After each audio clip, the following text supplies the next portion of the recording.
The live TV, सच सबसे आगे।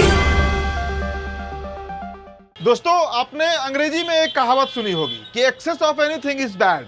मतलब किसी भी चीज का अति जो होता है वो नुकसान करता है, और खासकर जब आप ज्यादा धार्मिक होने लगते हैं। और देखिए, धार्मिक होना तो तब भी ठीक है, लेकिन जब आप धर्म की ठेकेदारी करने लगते हैं तो वो आपको नुकसान पहुंचाता है। एक शख्स की नौकरी चली गई है दोस्तों, सिर्फ इसलिए कि उस पर हिंदूवाद का भूत सवार था। ये सीख देने वाली खबर है, आपको हम विस्तार से बताएंगे। इसके अलावा दोस्तों, मैंने आपको आज ही एक खबर में बताया था कि अमित शाह के खिलाफ इस देश में अब पूरा दलित समाज जो है वो खड़ा हो गया है। अब देखिए, अमित शाह के खिलाफ 24 दिसंबर से एक महाआंदोलन, बहुत बड़ा आंदोलन शुरू होने जा रहा है, खड़ा होने जा रहा है। इसकी भी रिपोर्ट आपको हम बताएंगे। इसके अलावा दोस्तों, यूपी की जो सरकार है, योगी आदित्यनाथ की सरकार, वो कैसे योगी राज में मुस्लिम लीडरशिप को, मुस्लिम नेताओं को सिलसिलेवार तरीके से खत्म किया जा रहा है, ये भी आपको हम बताएंगे। पहले आजम खान, उसके बाद मुख्तार अंसारी, और अब सरकार एक और मुस्लिम लीडर को रडार पर रखी हुई है, साजिश रची जा रही है। तो ये खबर भी आपको हम विस्तार से बताएंगे। इसके अलावा हम हमेशा आपको पुलिस के नकारात्मक एंगल से ही खबर दिखाते हैं, और उसका कारण है कि ऐसा कारनामा ही उत्तर प्रदेश की पुलिस करती है कि हम क्या ही उनका पक्ष लेकर आपको खबर बता सके।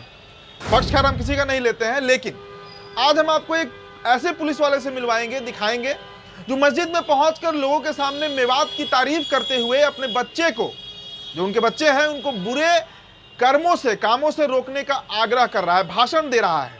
बेहद सकारात्मक वीडियो है दोस्तों। शुरुआत करते हैं खबर की। सबसे पहले आप सभी का हम स्वागत करते हैं द लाइव टीवी में। मेरा नाम उदित तारण है। सबसे पहले चंदन शर्मा की खबर। इनकी नौकरी चली गई है, लेकिन उस पर हम आएंगे। उससे पहले जरा इनका आप सोशल मीडिया पोस्ट देख लीजिए कि ये किस तरह के पोस्ट करते हैं और इनका सोच इससे क्या जाहिर होता है, वो आप देखिए। देखिए, चंदन शर्मा अब खुद को एक्टिविस्ट बताते हैं, पॉलिटिकल एनालिस्ट बताते हैं और सनातनी। और एक इनका जो प्रोफाइल पिक है उसमें ये सूट बूट में दिख रहे हैं, लेकिन जो इनका बैकग्राउंड पिक है उसमें देखिए भगवा लपेटे हुए हैं, रुद्राक्ष लपेटे हुए हैं। खैर, ये इस पर हमें आपत्ति नहीं है, लेकिन इनका जो आचरण है, जो सोशल मीडिया पर जिस तरीके की ये पोस्ट करते हैं, वो देखिए। खुलकर योगी आदित्यनाथ की तारीफ, खुलकर अखिलेश यादव को गरियाना, गाली देना, और हमेशा ही मुसलमानों को आड़े हाथों लेना, टारगेट पे लेना। इनके अगर आप सोशल मीडिया पर जाइएगा, एक्स पर, तो आपको इनके इस तरह की कई तस्वीरें जो हैं वो निकलकर सामने आएंगी, दिखेंगी। अब देखिए, अब इनकी नौकरी चली गई है। ये पूर्णिया में दरअसल पोस्टेड थे, और हिंदुत्ववादी होने का इनको एक भारी कीमत जो है वो चुकाना पड़ा है। अब इनके सीनियर देखिए, ये 9 सालों से फार्मा कंपनी में काम कर रहे थे। Overseas health care private limited, यह पंजाब की कंपनी है, और पूर्णिया में ये कार्यरत थे। वहां पर इन्होंने अपने सीनियर से मुंहाठेटी कर लिया, मतलब गाली गलौज तक से उतर गए, बदतमीजी करने लगे, धर्म के नाम पर, सनातन के नाम पर। और ऐसे ही लोग हैं दोस्तों, मैं बार बार कहता हूं अपने वीडियो में, जो हमारे सनातन को बदनाम करते हैं, यही चंदन शर्मा जैसे लोग। अब देखिए, फिलहाल जो पहला स्टेप लिया गया है कि इनका ट्रांसफर तमिलनाडु के चेन्नई में करवा दिया गया है, लेकिन कंपनी का कहना है कि ये तमिलनाडु भी नहीं जा सकेंगे, क्योंकि वहां पर स्टालिन की सरकार है और पुलिस हिंदूवादियों को बहुत बढ़िया तरीके से वहां पर स्वागत करती है, तो वहां भी नहीं टिक पाएंगे। तो आखिर ये जाएंगे कहां? और इसी कारण से इनका टर्मिनेशन जो है, मतलब इन्हें नौकरी से बेदखल कर दिया गया है। अब देखिए, अब उसके बाद ये एक अलग ही तरह का स्टंट खेल रहे हैं, और इसे लेकर बजाबते प्रशांत कनौजिया ने ट्वीट भी किया है। ये भिखारी की तरह सोशल मीडिया पर अपना QR कोड डाल रहे हैं, ताकि इन्हें कुछ चंदा मिल जाए, हिंदू होने के लिए चंदा मिल जाए, हिंदुत्व की आवाज उठाने के लिए इन्हें चंदा मिल जाए। इसीलिए मैंने कहा दोस्तों कि ये खबर सीख लेने वाली है कि ज्यादा अति अगर किसी चीज का होता है तो वो खतरनाक होता है, वो नुकसानदायक होता है, और आपको कहीं ना कहीं चोट पहुंचाता है।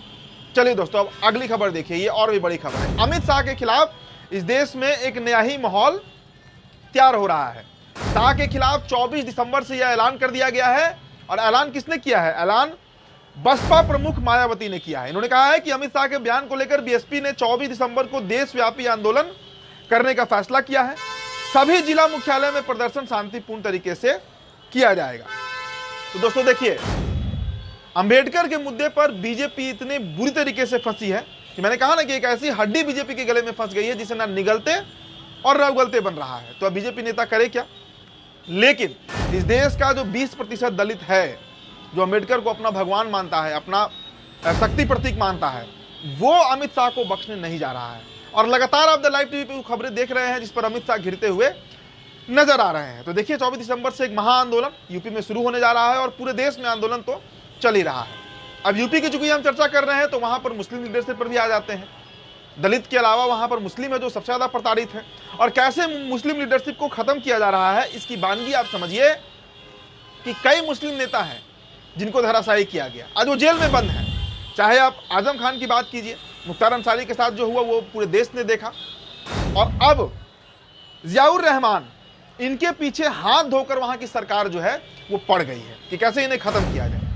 अब वो क्या कुछ कह रहे हैं विधानसभा में, वो पहले आप देखिए। मैं पूछना चाहता हूं माननीय सभापति जी, मैं सांसद हूं, मैं अपने मुकदमे का मैंने कहा था मुझे डर नहीं है, मेरे खिलाफ मुकदमा लिखा गया, मैं वहां मौजूद नहीं था।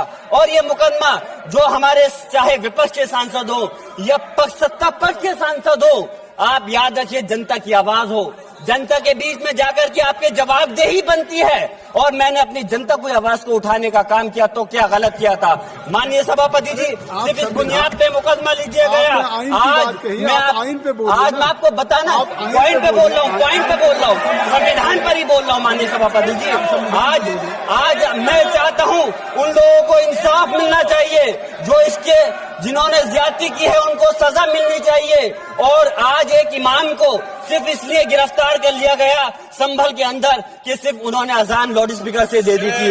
अफसोस है कि आज हमारे साथ ऐसी ज्यादती हो रही है। तो दोस्तों यूपी में यही हो रहा है, दलितों के ऊपर, मुसलमानों के ऊपर सिर्फ और सिर्फ एट्रोसिटीज, और उसकी बानगी है जियाउर रहमान, जिन्होंने आज सारी बातें उन्होंने खोलकर कह दी है।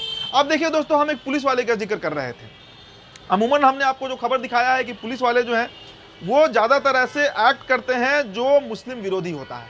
ऐसा लगता है कि मुसलमानों के खिलाफ, और करते भी हैं, इसमें कहीं दो राय नहीं है। यूपी में तो खासकर मुसलमान को हमेशा टारगेट पर रखा जाता है। लेकिन एक पुलिस वाले की आपको हम वीडियो दिखा रहे हैं। देखिए, जहाँ एक तरफ राइट विंग मेवात को बदनाम करने के लिए कोई कोशिश नहीं छोड़ रहा, वहीं दूसरी तरफ मेवात में एक हिंदू पुलिस अधिकारी ने मस्जिद में पहुंच लोगों के सामने मेवात की तारीफ करते हुए अपने बच्चों को बुरे कामों से रोकने का आग्रह किया है, और उन्होंने बजाबते इसके लिए भाषण भी दिया है। तो उनका आप एक क्लिप पहले देखें। अभी आप लोगों को समझा भी, बाहर अलग अलग तरह की अफवाहें फैल रहती है, दुनिया में अलग अलग तरह की चीजें हैं, बट ऐसा कुछ भी नहीं है। ये एरिया बहुत शानदार है। और आज हमने ये जो जगह इन्होंने मुझे बुलाया है, ये क्यों चुनी, उसका भी एक कारण है।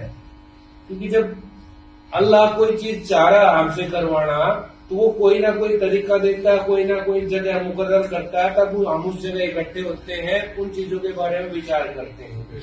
अगर हम धर्म की बात करें तो कोई धर्म, कोई मजहब ऐसा नहीं है जो हमें कोई भी गलत काम के बारे में बताता हो या सिखाता हो या करने के लिए कहता हो। तो दोस्तों देखिए, सभी को एक ही तराजू पर तौलना सही नहीं होता, और खासकर जब पुलिस विभाग की बात आती है। लेकिन इस वीडियो से हम ये नहीं साबित करना चाह रहे हैं कि पुलिस जो है उसका रवैया सभी के लिए एक जैसा है। हम फिर ये बात दोहराते हैं, और हमने रोज खबर दिखाया है कि कैसे मुसलमानों के ऊपर उनके खिलाफ एक अलग तरीके, संभल का सबसे ज्वलंत उदाहरण है दोस्तों। चलिए अब आगे की खबर देखिए, और बहुत हास्यास्पद खबर है।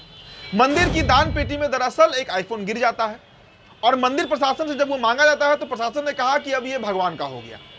तमिलनाडु के अरिलमुगु कंद स्वामी मंदिर की यह घटना है, और प्रशासन ने कहा कि सिम कार्ड और डेटा आप ले लीजिए, लेकिन यह फोन जो है, आईफोन जो है, वो अब भगवान का हो गया। मतलब दान पेटी में कोई शख्स रुपए चढ़ाने जा रहा था, ये हमारी आस्था होती है, हम चढ़ाते हैं, लेकिन गलती से उसके हाथ से, उसके पॉकेट से फोन जो है वो स्लिप हो जाता है और दान पेटी के अंदर चला जाता है। और इसके बाद जब दान पेटी का लाखों रुपए का फोन आता है आईफोन का, जब पुजारी जी से मांगा गया तो साहब ने क्या कह दिया, पंडित जी ने क्या कह दिया कि अब ये फोन भगवान का हो गया। भाई भगवान फोन से क्या करेंगे? अब पंडित जी साफ कह देते कि ये फोन अब मेरा हो गया और मैं इसे इस्तेमाल करूंगा, या मेरे बच्चे इसका इस्तेमाल करेंगे, मेरे परिवार के लोग करेंगे, लेकिन नहीं, भगवान के नाम पर उस फोन को रख लिया गया। और यहां तक कहा गया कि आप सिम ले लीजिए, आप डेटा ले लीजिए, लेकिन ये फोन हम वापस नहीं करने जा रहे हैं। चलिए अब चुनाव आयोग से जुड़ी एक खबर बताते हैं आपको। देखिए, केंद्र सरकार ने चुनाव आचार संहिता के नियमों में बदलाव किया है। आपको याद होगा कि कुछ दिन पहले ही हाईकोर्ट ने चुनाव आयोग को याचिकाकर्ता के चुनाव दस्तावेज उपलब्ध कराने को कहा। इसका मतलब समझिए दोस्तों, इस परिवर्तन के कारण अब क्या होगा। देखिए, चुनाव संबंधी सभी कागजातों का निरीक्षण जनता द्वारा अब नहीं किया जा सकेगा। जी हां, जनता को बेदखल किया गया है। 1961 के चुनाव संचालन नियमों के पहले यह कहा गया था कि चुनाव से संबंधित जितने भी कागजात होंगे उन्हें सार्वजनिक निरीक्षण के लिए खुले रखा जाएगा, मतलब जनता उसे देख सकेगी, उसका निरीक्षण कर सकेगी। तो नियम को संशोधित संस्करण में अब कहा गया है कि इन नियमों में चुनाव से संबंधित सभी कागजात सार्वजनिक निरीक्षण के लिए अब नहीं खुलेंगे। मतलब जिसे कहते हैं ना ट्रांसपेरेंसी, जिसे हम बार बार चर्चा करते हैं कि चुनाव में पारदर्शिता होनी चाहिए। ईवीएम को लेकर तो सवाल उठते ही रहा है, और अब चुनाव आयोग से जुड़े जितने भी दस्तावेज हैं जो वोटर्स के होते हैं, जो इलेक्शन कमीशन के होते हैं, उन्हें सार्वजनिक नहीं करने के लिए सरकार ने कोर्ट में याचिका दिया था और बजाबते उस पर मुहर भी लग गया है। तो फिलहाल इस रिपोर्ट में इतना ही दोस्तों, बहुत बहुत शुक्रिया। द लाइव टीवी, सच सबसे आगे।